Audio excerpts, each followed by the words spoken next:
Let's solve this line using the point-slope formula. So the point-slope formula is basically y minus y1 equals mx minus x1. Alright, so we're going to solve the slope-intercept form using this method. So this is saying that I have y, and I'm going to minus the subscript of y1. It's going to equal my slope. Well, we got to figure out what is our slope. And then it's going to be x minus my subscript x1. Well, I know what y and x1 is. I mean, I can go ahead and plug that in. I got this order pair right here, right? This is my first order pair, so that's the one I want to use. You can use either one, but I can use it. But what I don't know is my slope.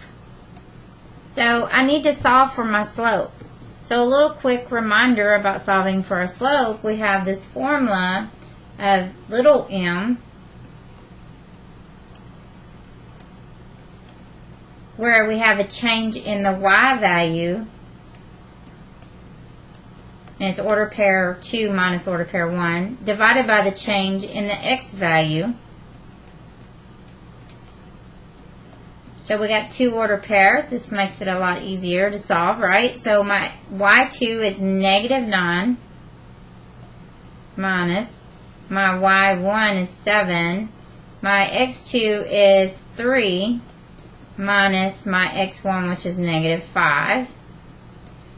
So now I read this. I got negative 9 minus 7. So basically you're in the whole $9 and then you spend 7 more. So it's a negative 16.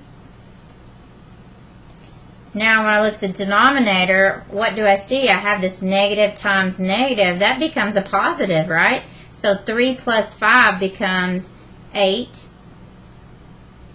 And usually I leave my slope in fraction form, but if it reduces down nice and pretty, you need to reduce it down. So 8 goes into itself once, and it goes into negative 16 twice. So my slope is a negative 2. Of course, a little side note over here, if I was to graph the slope, if I was going to graph it, I would put negative 2 over 1. That's how you read a whole number. It's got a 1 underneath it, but you don't leave that as your final answer. I use that when I'm graphing because it's negative 2 for y and it's positive 1 for x. So go to my slide or my video where I talked about slopes if you have any questions about that. So now I know what it is. I'm going to plug it in here. And let's solve. So I got y minus 7 equals negative 2 in parentheses x,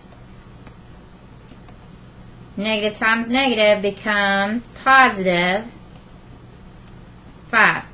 So guys, if you ever have to write your answer in point slope formula, this is it. You always have to clean it up though, but this is my point slope formula right here. Alright, from here I'm going to solve it to my slope intercept form. Okay, and then I can graph the line if I wanted to from there. So let's finish this up. And what I would do is I would distribute this negative 2 to all of it. And I would add the 7 to both sides. And that would give me y is equal to negative 2x negative 10, because it's negative 2 times positive 5, plus 7, and then I would clean this up. I'd have y is equal to negative 2x, negative 10 plus 7, so I had $7 in the bank, I spent 10, now I'm in the whole 3.